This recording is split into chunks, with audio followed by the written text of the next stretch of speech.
Step नहीं कर पा रहे क्योंकि हमारे पास कोई बेस लाइन नहीं है। तो बेस लाइन जो अगर बन जाती है, क्योंकि सूबे अपनी अपनी अब बना रहे हैं, तो लेकिन जब हम उसको ग्लोबल मार्केट में लेकर जाते हैं, तो हमारे पास अगर एक यूनिफाइड सिस्टम होगा तो वो इजीली हम इसका एक तो वो जो वेरिफिकेशन सिस्टम है वो काफ़ी एक्सपेंसिव है, और दूसरा ये कि हमारे यहाँ शायद कैपेसिटी इतनी नहीं है कि हम उस लेवल के प्रोजेक्ट जो है ना वो डेवलप कर सके। अगर आप कंपैरिजन में देख ले इंडिया के या चाइना के हमारे उसमें, तो बहुत इस वक्त लास्ट ईयर तक तो शायद हमारे कोई 7 एक प्रोजेक्ट थे। जो एक था वो कराची का। जी व्यूअर्स, हम आपकी मुलाकात एक बहुत बाहिम्मत खातून से कर रहे हैं। गवर्नमेंट कॉलेज लाहौर से केमिस्ट्री की लेक्चरशिप की, वहाँ से पीटीवी की एंकर रही 10 साल तक। नॉर्वे शिफ्ट हो गई, वहाँ पे कम्युनल जज बनी। आए आगे उसकी कहानी देखते हैं। तो फिर एज ए कम्युनल जज आपकी क्या ड्यूटी होती है, किस किस्म के इशू आते हैं? ये एक जैसे हमारे यहाँ डिस्ट्रिक्ट कोर्ट्स होती हैं, अच्छा। तो वहाँ पर 3-4 कम्यून्स की एक कोर्ट बनी होती है, कहलाती तो वो भी डिस्ट्रिक्ट कोर्ट ही है। तो उसमें ये होता है कि हमारा जो जजेस का पैनल है उसमें 3 जजेस होते हैं। एक लॉ ग्रेजुएट जज होता है जो कि दरमियान में बैठता है, उसके राइट साइड पे फीमेल जज होती है जिसको उन्होंने कम्यून से इलेक्ट किया होता है, और लेफ्ट साइड पे एक मेल जज होता है। और फिर ये होता है कि हम बाकायदा जो कोर्ट की हियरिंग चलती है, एक साइड पे हमारा जो आप कह लेंगे प्रोसिक्यूशन होता है, दूसरी साइड पे आपका डिफेंस होता है, और हम पूरी उसकी हियरिंग करते हैं। और उसके बाद फिर ये होता है कि तीनों जजेस जो हैं वो उठ के अपने चैम्बर में जाते हैं, वहाँ पर बैठ के उस केस को पूरी तरह से डिस्कस किया जाता है। जो लॉ ग्रेजुएट जज होता है वो हमें बताता है कि अगर ये क्राइम हुआ है तो फिर इसकी सज़ा ये बनती है, इसका जुर्माना ये बनता है, और इस तरह से फिर हम लोग मिल के तीनों मतलब ये यूनानिमस होना चाहिए ना, तो उसका डिसीजन लेते हैं। तो फिर ये दोबारा इन्वायरमेंट में पीएचडी की तरफ ये सिलसिला फिर कैसे शुरू हुआ? हाँ, ये सिलसिला इस तरह से शुरू हुआ कि ये 2015-16 की बात है गालिबन, जब पेरिस में हुई थी कॉप 15 या 16 कुछ ऐसे। तो उस वक्त मुझे पता चला कि पाकिस्तान में, मतलब ये वहाँ की रिपोर्ट है कि पाकिस्तान में बाय 2030 आपका जो ड्रिंकिंग वाटर है उसकी जो लेवल्स हैं, अंडरग्राउंड लेवल्स, वो डिप्लीट हो जाएंगे। और ये सोच सोच कर मुझे ये एक किस्म का इख्तिलाज क़ल्ब शुरू हो गया कि अगर मतलब इतना ज़्यादा पानी कम हो जाता है तो फिर इसका मतलब है कि आज पेट्रोल की लाइनें जो हैं वो लगती हैं, ठीक है, पाकिस्तान में। फिर तो अल्लाह माफ़ करे कि आपके यहाँ पानी की लाइनें लगना शुरू हो जाएंगी। और फिर अब मैं जब यहाँ पर आई हूँ पाकिस्तान वापस, तो मैंने ये देखा कि आपको पहले तो हम जब यहाँ जाने से पहले हम तो टैप वाटर जो होता है घर के नलके में से पानी निकाल के और पी लिया करते थे, कोई हर्ज नहीं था। लेकिन आज ये सिचुएशन है कि आपको पानी खरीद कर पीना पड़ता है।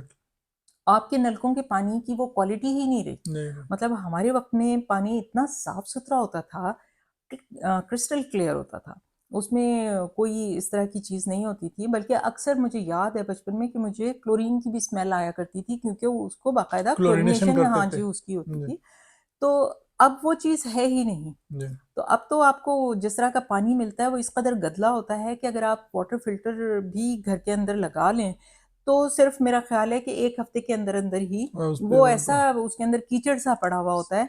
तो यहाँ पर लोग जो हैं वो पानी खरीद कर पीने के लिए मजबूर हैं।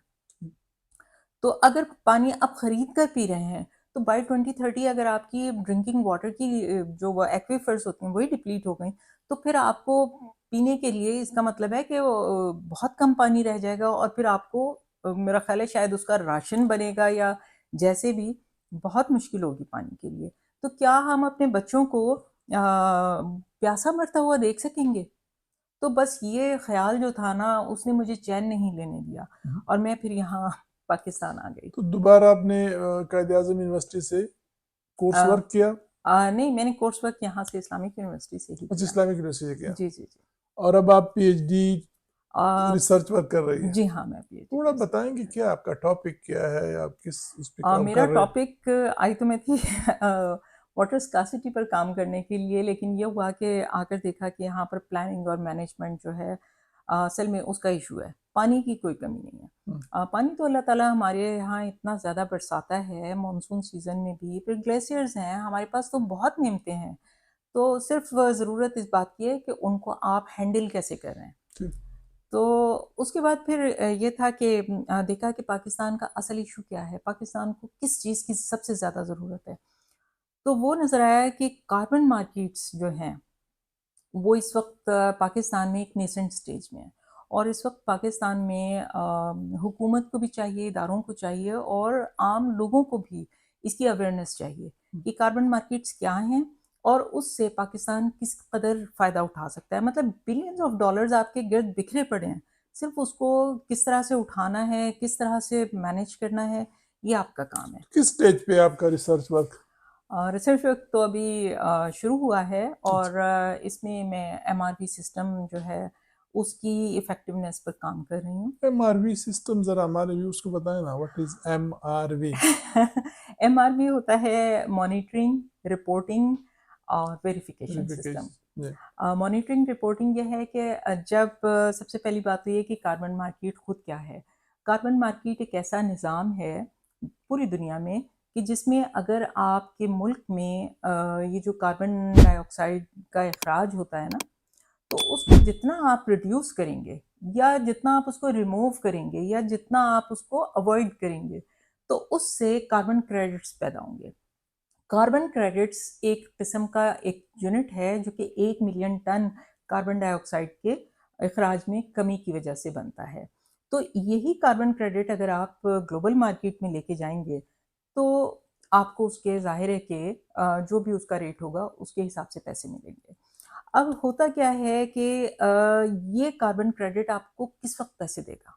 ये उस वक्त देगा जब ये एक सिस्टम के अंदर से, ट्रांसपेरेंट सिस्टम के अंदर से, एक क्रेडिबल सिस्टम के अंदर से साफ सुथरा होकर बाहर निकलेगा, फिल्टर होकर बाहर निकलेगा कि आपने क्या, जो कार्बन डाइऑक्साइड पैदा हो रही थी उसके अखराज में कमी की, आपने कोई रिपोर्ट तैयार की, आपने उसको मॉनिटर किया है कि भाई इतनी कार्बन डाइऑक्साइड पैदा हो रही थी और अब हमने उसकी इतनी टैपिंग कर दी या इतनी हमने उसमें कमी कर दी। तो ये आपकी मॉनिटरिंग है और जब आप इसको रिपोर्ट करते हैं तो उसको फिर कोई भी चूंकि पाकिस्तान में तो वेरीफायर्स हैं नहीं, तो फिर हमें गोल्ड स्टैंडर्ड या वेरा वगैरह से मदद लेनी पड़ती है जो कि बाहर की कंपनियां हैं और वो आके फिर हमारे क्रेडिट्स को वेरीफाई करती हैं, जो कि बहुत ज़्यादा ये एक्सपेंसिव है। शाइस्ता, एक तो वो जो वेरिफिकेशन सिस्टम है वो काफ़ी एक्सपेंसिव है, और दूसरा ये कि हमारे यहाँ शायद कैपेसिटी इतनी नहीं है कि हम उस लेवल के प्रोजेक्ट जो है ना वो डेवलप कर सके। अगर आप कंपैरिजन में देख ले इंडिया के या चाइना के, हमारे उसमें तो बहुत इस वक्त, लास्ट ईयर तक तो शायद हमारे कोई 7 एक प्रोजेक्ट थे। जो एक था वो कराची का मैंग्रोव जी हाँ, फॉरेस्ट डेल्टा था, ब्लू, फिर एक दो जी शायद बिल्कुल। सीमेंट प्लांट थे डीजी खान जी हाँ वगैरह। बिल्कुल। पर टोटल मेरी नज़र में 7 थे, अब अगर मजीद कोई हो गए हैं अब तो ज़्यादा प्रोजेक्ट्स हो गए हैं, अच्छा। पाइपलाइन में काफ़ी लेकिन हैं। फिर भी मतलब एज कंपेयर टू अदर दुनिया, कंट्रीज जी दुनिया के, हाँ हम बिल्कुल। कुछ भी नहीं कर रहे। ये जो तो आपका क्या है, है, आपका कैपेसिटी नहीं है, अवेयरनेस नहीं है क्या? ये दो तीन चीज़ें हैं। हम्म, सबसे पहली बात तो ये है कि हमारे पास वो एमआरवी सिस्टम ही नहीं है। हम्म, अब बन रहा है, बनाया जा रहा है, हुकूमत उस पर काम कर रही है। हम्म, कुछ इदारे जैसे GCSIAC जो हैं वो उसके साथ मुंसलिक हैं, वो बना रहे हैं। हम्म।